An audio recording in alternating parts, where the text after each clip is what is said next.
Hello and welcome to Idea TV News Update. I am Adewale Olashopo. We begin with the headlines. TETFUND teams up with VON to boost global education visibility. Federal government completes limited rehabilitation of KAGA road in BORNO. PARATUS launches 2,000-kilometer fiber link from Kenya to Congo. Mary ONYALI appointed Education Ambassador by NTIC. Togo signs 5-year nuclear deal with IAEA. Zambia will boost partnership in innovation and technology. West Africa, cartel drones spark tension between US and Mexico. In business, NNPC REMITS 14.7 trillion naira to federal government's post. And in sport, World Cup ticket prices skyrocket on resale sites. Now the news in detail. Nigeria's Treasury with Voice of Nigeria VON to global visibility of the country's education sector.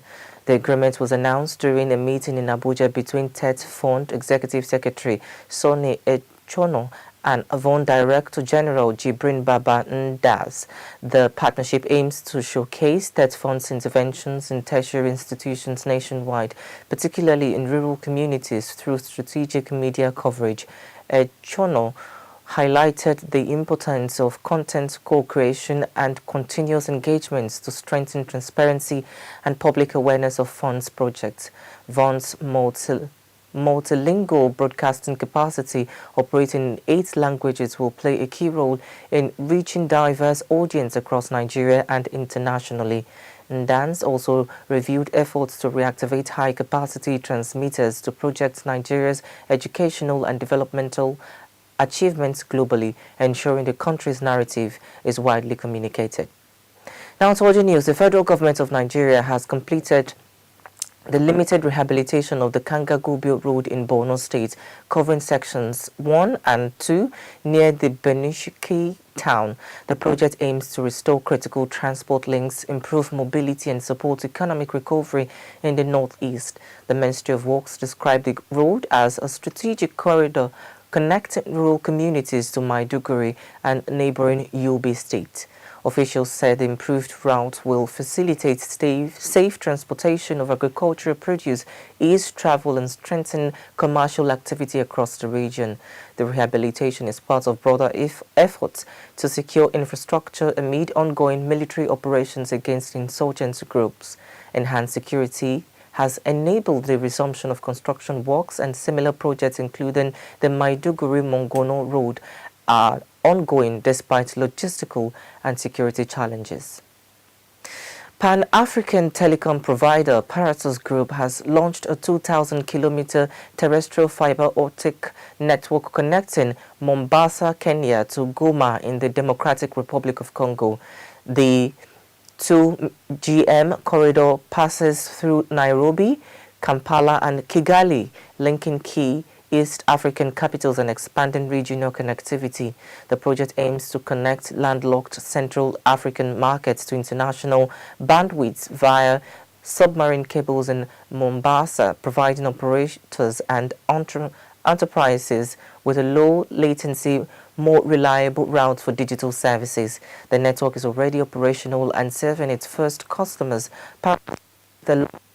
A wider push to expand fiber networks across Africa, supporting the continent's digital transformation. The initiative targets in fintech, cloud computing, e-commerce and other digital services, strengthening East Africa infrastructure and regulation. In other news, former Nigerian sprinter and Olympian Mary ONYALI has been appointed an education international colleges or NTIC. She received the honor alongside retired Air Commodore Darlington Abdullahi during the investiture ceremony in Abuja, which also celebrated 61 serving staff from the NTIC campuses across the country.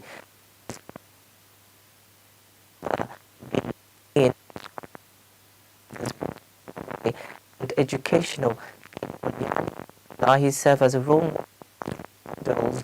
Students exemplify pursuit. Only highlighted the NTIC's 28-year history of academic excellence and commitments to staff development. In her remarks, ONYALI expressed gratitude, emphasizing her commitment to youth empowerment through sport and education. She pledged to use her ambassadorial role to expand NTIC's impact, inspiring students and promoting access to quality education nationwide. And now to Togo. The country has signed a 5-year country program framework with the International Atomic Energy Agency, paving the way for the peaceful use of nuclear technology in the West African nation. The agreement, signed in Vienna by Foreign Minister Robert Dossi and IAEA Director General Rafael Mariano Grossi, will run from 2026 to 2031. Under the deal, the IAEA will assist Togo in applying nuclear technology across key sectors, including cancer treatment, agriculture, food security, and energy. The partnership also aims to strengthen the country's legal and regulatory framework, safety standards, and institutional capacity for civilian nuclear programs. Togo, elected to the IAEA Board of Governors in September 2025, expects the agreement to bolster training, research, and oversight in nuclear science. The government has also established an Atomic Energy Commission to guide implementation, with the IAEA providing ongoing technical and institutional support. And now to Zambia. The Minister of Technology and Sciences, Felix Mutati, has met with Israel's ambassador to Zambia, Ofra Fahi, to strengthen bilateral cooperation in innovation, advanced technology, and skills development. The discussions focused on practical partnerships to support Zambia's development priorities, drawing on Israel's global expertise in entrepreneurship and technology. Minister Mutati highlighted the importance of mentorship, capacity building, and specialized skills to empower young entrepreneurs and address national goals, including increasing mining output, modernizing agriculture, and closing the energy gap. Satellite technology and space-based applications through Zambia's remote sensing center were also identified as key areas of collaboration. Ambassador Fahi welcomed the initiatives, emphasizing Israel's commitments to support technology transfer, cybersecurity, and innovation projects. Both sides agreed to turn diplomatic engagement into tangible development outcomes, ensuring that cooperation leads to measurable progress in Zambia's technological and economic growth. We'll go on a quick break now. When we return, the news continues.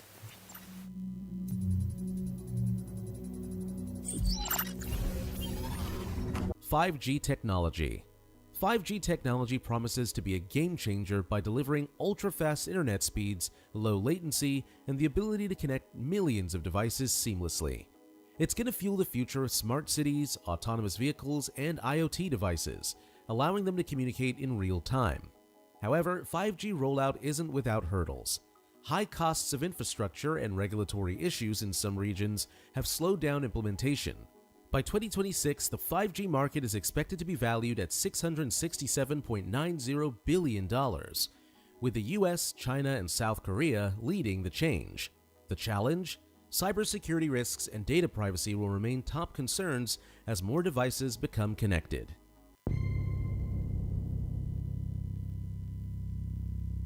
Welcome back. If you're just joining, this is IDC News Update. Now, the rest of the news.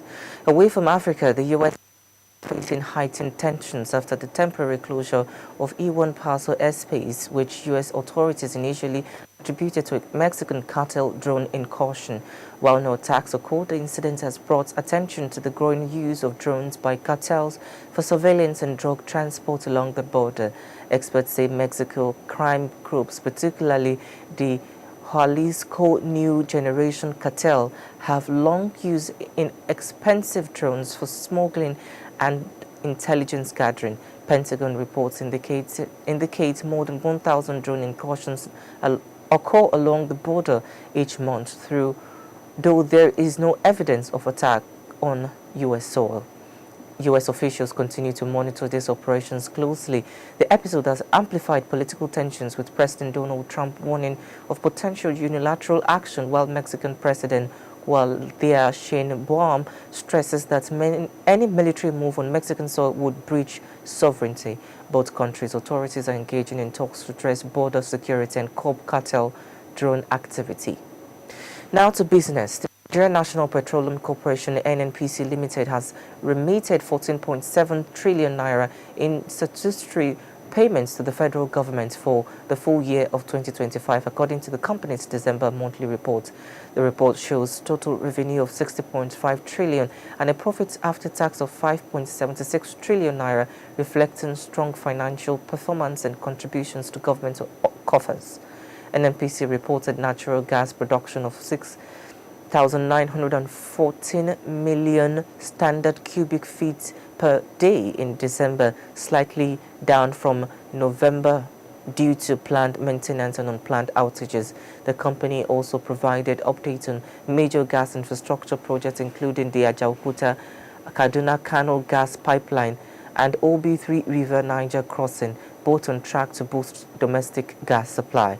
The figures underscore NNPC's growing role in Nigeria's fiscal and energy landscape.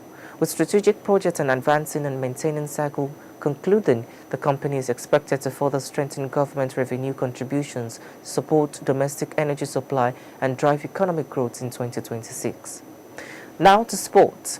Ticket prices for the 2026 FIFA World Cup have surged on resale platforms just months before the tournament kicks off in the United States, Canada, and Mexico. The opening match between Mexico and South Africa is listed at $5,324, up from the original $894, while a 3-seat package for final in East Rutherford is being resold for $143,750, more than 40 times its face value. FIFA President Gianni Infantino warned of unprecedented demand, noting that fans have requested tickets equivalent to 1,000 years of World Cups at once. The governing body plans a lottery system to allocate tickets fairly, but resale sites remain unregulated in North America, driving prices even higher. FIFA's own resale market shows tickets for the final reaching $230,000, with FIFA taking a 30% commission. The organization defends the pricing model, says it reflects global market trends for major sport and entertainment events, but fans face limited options as demand far outstrips supply. That is all we have for you on IDEA Television News Updates, but before we go, here is a recap of the headlines. TETFUND teams up with VON to boost global education visibility. The federal government completes limited rehabilitation of KAGA GUBIO Road in Borno. PARATUS launches 2,000-kilometer fiber link from Kenya to Democratic Republic of Congo. Mary ONYALI appointed Education Ambassador by NTIC. TOGO signs 5-year nuclear deal with IAEA. We should mention that Zambia and Israel boost partnership in innovation and technology. Away from Africa, cartel drone sparks tension between U.S. and Mexico. In business, NNPC remits 14.7 trillion naira to federal government. Lastly, in sports, World Cup ticket prices skyrocket on resale sites. Do not forget to follow us across our social media platforms on IDEA Television. I am Adewale Alashopo. Thank you for watching. Bye for now.